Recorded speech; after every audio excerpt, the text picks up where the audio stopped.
ফিরে এলাম বিরতির পর। আপনারা আছেন একাত্তর সংযোগে। আজকের একাত্তর সংযোগে আমরা কথা বলছি আন্তর্জাতিক প্রসঙ্গে।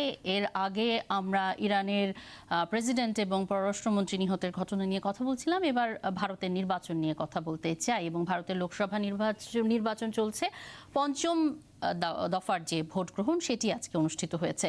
৮ রাজ্যের ৪৯টি আসনে ভোট নেওয়া হয় আজকে। এর মধ্যে পশ্চিমবঙ্গের 7টি, বিহারের 5টি, এছাড়া ঝাড়খণ্ডের 3টি, মহারাষ্ট্রের 13টি, উত্তরপ্রদেশের 14টি, ওড়িশার 5টি, জম্মু ও কাশ্মীর এবং লাদাখের 1টি আসনে ভোট হয়েছে। পঞ্চম দফায় লড়েছেন একাধিক হেভিওয়েট প্রার্থী। সোনিয়া গান্ধীর ছেড়ে দেয়া রায়বেরেলি আসন থেকে লড়েছেন রাহুল গান্ধী। এছাড়া সবার নজর থাকছে উত্তরপ্রদেশের আমেঠির দিকে। সেখানে বিজেপি প্রার্থী স্মৃতি ইরানি মূল প্রতিপক্ষ হিসেবে পাচ্ছেন কংগ্রেসের কিশোরী লাল শর্মাকে।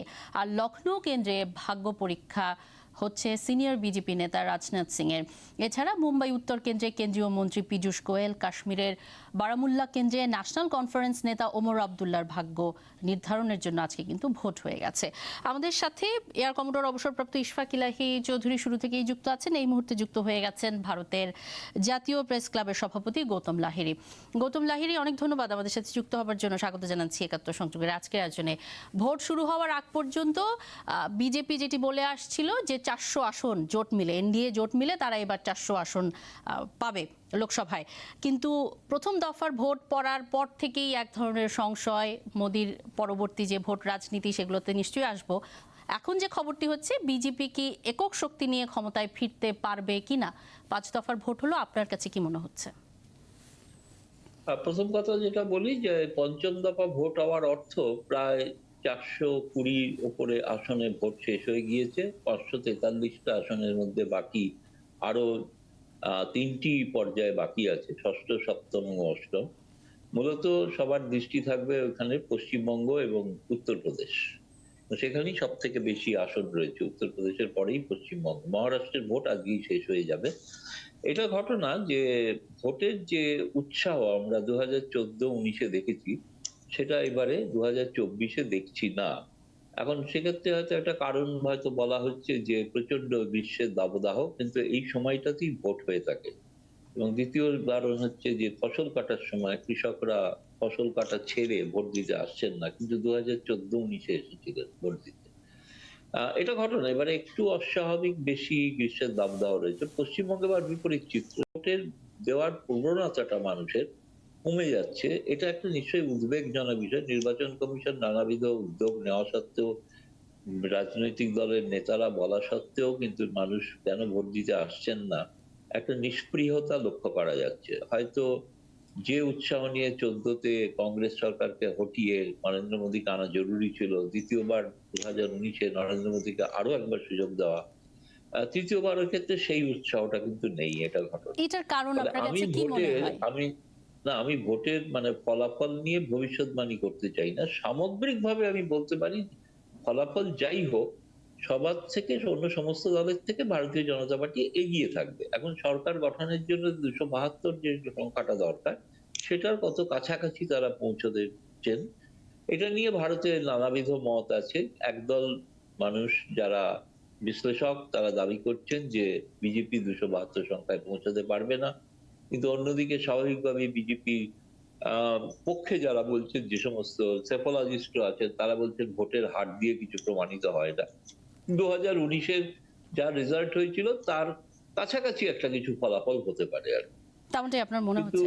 জি। এখন সেই কারণে, এবং যেটা কিন্তু লক্ষ্য করা যাচ্ছে সমস্ত ক্ষেত্রেই 2019-এ বিজেপি প্রায় প্রতিটি রাজ্যে সর্বাধিক আসনে জয়ী হয়েছে। ধরুন রাজস্থানে 25-এ 25, গুজরাটে 26-এ 26, হরিয়ানায় 10-এ 10, দিল্লিতে 7-এ 7, হিমাচলে 4-এ 4, উত্তরাখণ্ডে 5-এ 5। ফলে স্বাভাবিকভাবে 10 বছর রাজত্বের পরে একটা অ্যান্টি ইনকামবেন্সি থাকে প্রত্যেক সরকারেরই। সেই কারণে সেখানে কিছু আসন হারানোর একটা সংখ্যা রয়েছে। সংখ্যার জায়গা রয়েছে। জি। হচ্ছে যে সেই সংখ্যাটা কোথা থেকে পূরণ হবে। পূরণ হওয়ার জন্য ভাবা হয়েছিল পশ্চিমবঙ্গ এবং মহারাষ্ট্র, কিন্তু সেই মহারাষ্ট্রতেও সর্বাধিক আসন পেয়েছে। দক্ষিণ ভারতের ভোট শেষ হয়ে গিয়েছে, ফলে আর এখন যে ভোট হচ্ছে তাতে বিজেপির আসন সংখ্যা বাড়ার আর কোনো জায়গা নেই। যেটুকু তারা পেয়ে গিয়েছেন, যদি সেখানে বাড়াতে না পেরে থাকেন তাহলে তাদের হয়তো থমকে যেতে হবে। জি। এবং নির্বাচন কমিশনের বিরুদ্ধে বিরোধীদের যেমন অভিযোগ রয়েছে, ঠিক তেমনি অনেক বিশ্লেষকও নির্বাচন কমিশনকে নিয়ে কথা বলছে এবং বলা হচ্ছে যে ইভিএম এ ভোট হয়ে যাওয়ার পর বলা হচ্ছে যে এত ভোট কোথা থেকে আসছে, ইভিএম এ কারসাজির একটি বিষয় সামনে এসেছে। এবং মোদি যখন আসলে এই যে ধর্মীয় মেরুকরণের কথা বলছেন এবং প্রথম দফায় ভোটের হার কম হওয়ার পরবর্তীতে কংগ্রেসকে নিয়ে, মুসলিমদের নিয়ে, মনমোহন সিংকে নিয়ে তিনি যে ধরনের বক্তব্য দিয়েছেন, সেটির অভিযোগেরও এখন পর্যন্ত কোনো রকম কোনো প্রতিক্রিয়া বা কোনো বক্তব্য নির্বাচন কমিশন থেকে পাওয়া যায়নি। এইটিকে এই মানে নির্বাচন কমিশনের পক্ষপাতের মতো পরিস্থিতি কি দেখছেন কিনা, বা সরকার দলকে সুবিধা দেওয়ার মতো অবস্থা রয়েছে কিনা? না, দেখুন, এটা ঘটনা যে ভারতের নির্বাচন কমিশন সম্পর্কে প্রথমে তো ইভিএম নিয়ে প্রশ্ন উঠেছিল। প্রশ্ন ওঠার পর সুপ্রিম কোর্ট জানিয়ে দিয়েছিল যে না, এটা নিছক সন্দেহের বসে ইভিএম বাতিল করা যায় না। দ্বিতীয় প্রশ্নটি যেটা উঠেছিল যে ভোট, ইভিএম যখন যন্ত্রে ভোট হচ্ছে, সুতরাং বোতাম টিপলেই যদি সমস্ত সংখ্যা জানা যায়, তাহলে সেক্ষেত্রে নির্বাচন কমিশন প্রথম পর্যায় থেকে দ্বিতীয় পর্যায়ে 10 দিন সময় নিয়েছে চূড়ান্ত সংখ্যা দিতে, তারপরে 4 দিন করে সময় নিয়েছে। ফলে এই বিষয়টা একটা প্রশ্ন আকারে দেখা দিয়েছে। দ্বিতীয়ত, এটা ঘটনা যে নির্বাচন কমিশন সাধারণত যে সাংবাদিক বৈঠক করে থাকেন সেটাও তারা করছেন না এবারে, এবং সেটা দৃষ্টি আকর্ষণ করা হয়েছে। তা সত্ত্বেও পরবর্তীকালে তারা ভোটের সংখ্যা দিতে শুরু করেছেন। কিন্তু আশা করব যে আজকের পর সেটা দেখা যাক যে তারা সেটা দেন। এইটা নিয়েও কিন্তু সুপ্রিম কোর্টে একটা মামলা হয়েছে এবং সেখানে সুপ্রিম কোর্ট প্রশ্ন করেছে যে আপনাদের ভোটের শতাংশ হার জানাতে এত দেরি কেন হচ্ছে। সেটা তারা জানাবেন বলেছেন এবং সেটা আগামী 24শে মে পরবর্তী শুনানির দিন ধার্য আছে। ফলে আমরা সকলেই মানে সুপ্রিম কোর্টের নির্ণয়ের উপরে নির্ভর করছি। আদৌ এখানে কোনো শঙ্কা আছে কি নেই, এই বিষয়টা এখন কিছু কিছু মানুষের মধ্যে, বিরোধী দলের মধ্যে আছে, সেই প্রশ্নগুলো তো আছে, নেই যে একেবারে তা নয়, যেটা সব দেশেই হয়ে থাকে। তো সেটা এখানেও আছে, কিন্তু সেটা এখন সুপ্রিম কোর্টের কাছে যখন ব্যাপারটি বিচারের জন্য পৌঁছেছে, ফলে আমরা সকলেই অপেক্ষা করছি সুপ্রিম কোর্টের চূড়ান্ত রায়ের জন্য। তারা কি রায় দেন, তারপরেই সেটা নিষ্পত্তি। জি, ইশফাক ইলাহি চৌধুরী, ভারতের যে নির্বাচন চলছে সেটি নিশ্চয়ই আপনি পর্যবেক্ষণ করছেন। আমরা যেটি দেখেছি যে যুক্তরাষ্ট্রে সবশেষ নির্বাচনে, প্রেসিডেন্ট নির্বাচনে যখন বাইডেন জিতে যান, তখন ট্রাম্প কিন্তু তার বিরুদ্ধে মানে কারচুপির অভিযোগ, তিনি অনিয়মের অভিযোগ তুলেছিলেন। এবং এখন আমরা দেখছি যে বাক স্বাধীনতার কথা সেখানটায় বলা হয়ে থাকে, সেই বাক স্বাধীনতা আসলে সেই অর্থে নেই।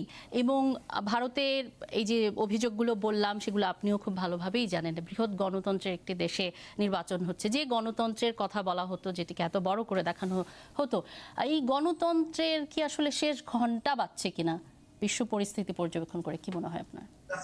শেষ ঘন্টা যদি বাজে তাহলে সেটা অত্যন্ত মানব জাতির জন্য এবং আমাদের সভ্যতার জন্য একটা দুঃখজনক হবে। কারণ আমি মনে করি এখন পর্যন্ত মানুষ এবং রাষ্ট্রযন্ত্রের জন্য যত ধরনের এক্সপেরিমেন্ট করেছে, তার মধ্যে গণতান্ত্রিক সমাজ ব্যবস্থাটাই এখন পর্যন্ত সব থেকে গ্রহণযোগ্য। দের ইজ নো আদার, আর কোন ধরনের ইয়ে নাই যেখানে শান্তিপূর্ণভাবে আপনি কিছুদিন পরপর সরকার আপনাকে কে দেশ শাসন করবে সেটা আপনি চয়েস করতে পারেন। কেবল গণতন্ত্র সেটা দিতে পারে। এবং ভারতের দেখেন আপনার 90 কোটি লোক, 90 কোটি ভোটার, 90 কোটি ভোটার আপনি যদি দেখেন সারা বিশ্বের হয়তো প্রায় 1 ভাগ জনসংখ্যা, সমস্ত ইউরোপ, নর্থ আমেরিকা, দক্ষিণ আমেরিকা মিলেও কিন্তু 90 কোটি লোক হবে না। কিন্তু সেখানে তারা ভোট দিচ্ছে এবং আজ প্রায় 4-5 মাস ধরে চলছে। এবং ঠিক যেদিন নির্বাচন হবে মানুষের কমপ্লেইন থাকেই, এত বড় দেশ, এত ভাষা, এত সংস্কৃতি, কমপ্লেইন হবে, কিন্তু শেষ পর্যন্ত দেখবেন তারা নির্বাচন মেনে নিবে এবং সরকার গঠন হবে, দেশ চলবে। এবং এভাবেই ভারতের বলা হয় যে ইন্ডিয়ান ডেমোক্রেসি থ্রাইভস ইন chaos, অর্থাৎ গন্ডগোলের মধ্যে দিয়েই গণতন্ত্র এগিয়ে যায়। তবে এটা সত্যি সমস্ত বিশ্বে মানুষের জন্য ভোট কেন্দ্রে যাওয়ার যে আগ্রহ, এটা যেন কমে আসছে। মার্কিন যুক্তরাষ্ট্রে ভীষণভাবে কমে গেছে। পশ্চিম ইউরোপের দেশগুলোর দিকে আপনি তাকালে দেখবেন সেখানেও কিন্তু ক্রমাগত ভাবে ভোটার উপস্থিতি কমে যাচ্ছে। ভারতেও কমতেছে, বাংলাদেশেও আমরা তাই দেখেছি। এটা কিন্তু গণতন্ত্রের জন্য ভালো নয়। তবে এটাকে কিভাবে আগানো যায়, কিভাবে পার্টিসিপেশন আরো বাড়ানো যায়, সেটা রাজনীতিবিদদের চিন্তার বিষয়। আরেকটা জিনিস আমি এখানে বলতে চাই যে এই যে যদিও কমপ্লেইন আছে, কিন্তু দেখেন আপনার এই যে 90 কোটি ভোটার তারা ভোট দিচ্ছে এবং এই যে টেকনোলজির উপরে তারা ডিপেন্ডেন্ট যে ইভিএমটাকে ব্যবহার করছে, এখান থেকে কিন্তু আমাদের নিজেদের শিক্ষণীয় অনেক কিছু আছে। আমরা এই যে আমি নিজে ব্যক্তিগতভাবে মনে করি যে আমাদের উচিত ছিল ইয়েতে যাওয়া। আমরা স্থানীয় নির্বাচনে ব্যবহার করছি কিন্তু না, জাতীয় নির্বাচনে কেন করব না সেটা আমার ইয়ে। 2 নম্বর হচ্ছে যে যদি আমাদের রিসোর্স কম থাকে, যে ভারতে যেরকম আপনার বিভিন্ন দিনে মানে ভাগ ভাগ করে তারা করছে, নির্বাচন হচ্ছে, জি, ভোট নিচ্ছে, সেভাবে করা যেত এবং সব শেষে আমরা নির্বাচনের রেজাল্টটা দিতে পারতাম। কিন্তু এগুলো সবকিছু নির্ভর করে রাজনীতিবিদদের তাদেরও একটা আমি বলবো যে ম্যাচুরিটির উপরে। জি জি, অবশ্যই অবশ্যই, জি, একেবারে সময় শেষ।